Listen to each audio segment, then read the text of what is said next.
Hey everybody, it's Doug here, Doug Mystic Guy and Board Game Geek, getting ready to bring you what is probably our final episode of our Zombicide Season 3 Rue Morgue playthrough. A couple things I want to cover with you first, and one of the viewers had given me some corrections, so I want to cover those real quick, and then we'll get to our gameplay. First, I want to talk about something I didn't use, which I do want to highlight. I tried to highlight some of the things that, I don't know if I like this rule or not, so I haven't used it yet. It's called the event trigger. But basically, what it is, you know, typically when you go into a new building, you spawn a bunch of zombies in that. Now that you have these event triggers, and it says basically a tile, you know, when you put it on the tile, it doesn't trigger until you step into it, so the first player that ends his movement in a trigger space will trigger the event, and then you'll spawn, which is in the next example, spawn zombies in that room. Like I said, I'm not a huge fan of that. I like the old way where you just open the doors and the zombies come pouring in. So I didn't run that rule, use this rule. It is, I guess, optional. I'm not sure. But it's optional to me because all the rules are optional when you have a game like this with 5 different sets of rules from different games. So this is the latest set, so I guess maybe you should use it, but we didn't. So that was one thing. Next, I've been misplaying the team actions a bit, and I just wanted to cover that very quickly. As this playthrough is about to wrap up, I thought I'd cover the things that were different or we didn't use or didn't do right. Anyway, it says during his activation, a survivor can freely use a team action card. The team action card his team chose. Each team can only use one team action card per player phase. I was doing that part right. To use a team action, these conditions have to be met. This is where I did make some errors. Select the survivor using the team action and at least one other teammate. All selected survivors need to be able to execute the chosen team action. I didn't do it this way, so I will remember it in case I do it in the future. Select a zone. This is either the starting or ending zone of the team action. Each designated survivor has to resolve the chosen team action in order of your choice, and they have to end up in that same final zone. So I wasn't playing that right. I just wanted to point that out. And then lastly, so theoretically, long ago, when everything started to spawn here and we had the abomination, this door was open. If I follow the rules verbatim, all the creatures would have come running around to this door. How they would have known that was open from over here, I'm not sure, but that's the way the rules are. So they wouldn't have stopped here and here because there was actually an open door. They would have only stopped here if there was no open door. Like, let's say they had started in this building. They would have stopped at the nearest location with noise. I kind of circumvented that, and maybe it was good, maybe it was bad. My personal thought was that, one, there's no way they would know that the doorway over here was open, and two, it would have sent the abomination all the way around. Now, to me, and you know, people can disagree or agree, I don't know, I might be wrong on this.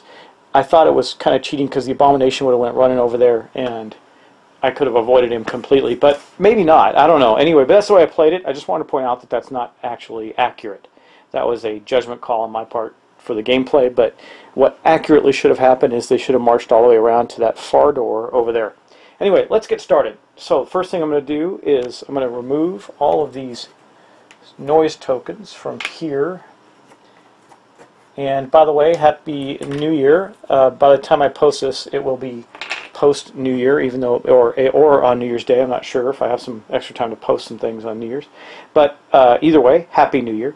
Now, we do have a zombie in this zone here, so I think we're going to start with the A-team, because the A-team is the ones that are going to have to deal with that. Everybody else is basically just blazing through to the helicopter at this point in time. So let's get started with the A-team. Okay, so the first up we have Bear. Bear is right in the same zone with this one little meager walker, and he's going to chainsaw to death before he moves. Now he's got 4 actions currently. His chainsaw does 5 dice, and it requires a 5 or better, so I'm going to get the dice out. We're going to go to the dice bowl, and we're going to chop up this little zombie right here, which I almost missed because of the color again. I got to get used to that still. Anyway, let's go do that. Okay, here we go. Well, we didn't get any ones. That's awesome, and we got 2 hits. So we killed that one zombie in there for his first action, which will actually kick Bear up to 19 points, which will put us into the orange. That means he gets to pick a new ability. I think the one we're going to pick for him is we're going to take one free move action. Why? Because that'll give him the ability to move all the way into the building. Then we're going to go back to the board, and we're going to remove this zombie here. That was his first action of, now he's got 3 more and a move action, so he'll go 2, 3, 4, and his fourth action, which means he didn't even have to use his new free move action to go there. Okay, next up we have Kathy. Kathy is, oh wait guys, sorry, take that back. Before we go on to Kathy, one into there where he will have to use one of his actions to kill that crawler that's in the room there. So we're going to roll that, and oh, let me go to the dice bowl for you. I rolled it. I'll just show you the dice. He did kill it. He got 2 6s. Now this was a crawler already, so it's not going to spawn another one. And he also got a 5, so he killed it easily, putting him up to 20. And removing this one. So that was his so 1, 2. That was his second action. Where I moved the wrong guy. That's actually him right here. He's right here. His third action. Boom. Wait. 1, 2. Yeah. Okay. 3 and 4. Okay, so he made it there. He still had a free move action anyway. That's where he ends up. Okay, now we go to Kathy. Now Kathy has nothing in there, so she just goes 1, 2 to the helipad. Then we go on to Dan. Dan's right here. He jumps up on the helipad as well. They're siphoning the gas. And then we move on to the B team of Parker. Oh yeah, one of them was already there. Travis was already there at the helipad. So we move to Parker now. I'm not even going to put stuff up on the screen. This is going to be very quick. There's no reason to kill these guys. She's going to move 1, 2. Now remember, she's still got an extra action, but it only takes her 3. Joe only has 3 actions, but that's okay too, because he's going to go 1, 2, and 3, and we have all made it to the helicopter exit. So this will end our session.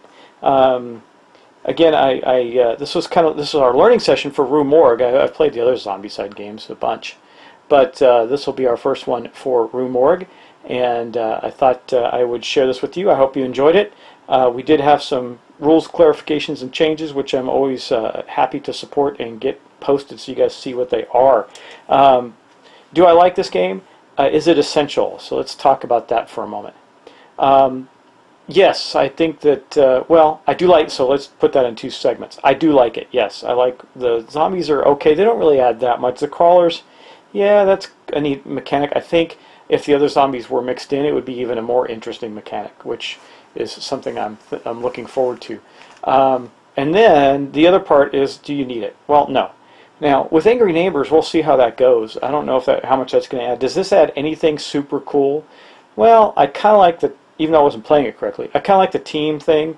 And I think in a tournament at a convention, the team versus modes might be really fun to play.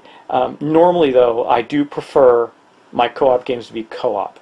Just like A Touch of Evil or Fortune and Glory, I don't like playing competitively in those games. It just takes away an element of it that I don't really like. So anyway, I don't really like it in this either. I think it would be fun in a mode where you're competing for something with groups. That would be interesting. It would make it more entertaining. I also don't like the fact you can kill the other players, because it could just end up with one team and the teams going at each other, slaughtering each other, and no way for either team to then win the scenario, which I guess is a risk you take if you're playing that way. Like I said, the zombies themselves, they're okay. I do like the new characters and some of their abilities. Kathy with her sprint ability is kind of neat. I always like having new minis and characters. That's a given. I like that part. Always will. But and there are other characters. This had a lot of characters in it, and I'll show you some of the other ones. There's James, Jane, who I almost took as one of the players today, just for this session. Lori. But some of these are basically just reiterations of different characters. And Louise, and then Maddie. Yeah, and okay, background. No, and Terry is the last one. So you see, there's a lot of characters that came with this season box. So that part is definitely worth getting, because more characters are cool. But I mean, I have so many characters for this game with all the Kickstarter stuff. It's unreal. I mean, you could play 24 different characters. We could have a game of 20 people running at the same time, which might be interesting. But that's not the way I'd play it. Anyway, guys, I'm going to end it here. So do I think you should pick this up when it's available to you, or if you've kickstarted it and haven't gotten it yet? I mean, if you already kickstarted and you haven't gotten it, or it's on the way, it's definitely worth adding to the collection. It is fun. Is it essential? No. That's where I draw the line, I guess. It is not essential. It adds some okay, interesting elements with the team thing. I think those team things will come more into play as we see the Angry Neighbors piece. I think that's going to make a big difference, because the companions in that are intriguing me, just like the dogs do in the expansion of the dogs and companions in the earlier, during the prison outbreak Toxic City Mall Kickstarter. Got the dogs. That was worth it. I think they're cool. Anyway, guys, that's going to end it for here, so I hope you enjoyed that. Again, if it were me and I were to pick up, saying if I didn't have any Zombicide and I was going to pick one up, I'd probably make it Prison Outbreak, just because that one had the most cool stuff in it, followed by the base box, and then, or actually, I'd do Prison Outbreak and put Toxic City Mall on top of it, and then the base box, and then this. And I don't know where Angry Neighbors falls yet. I don't have it. And also, I highly recommend the extra sets of characters, because there's some cool movie-based type characters.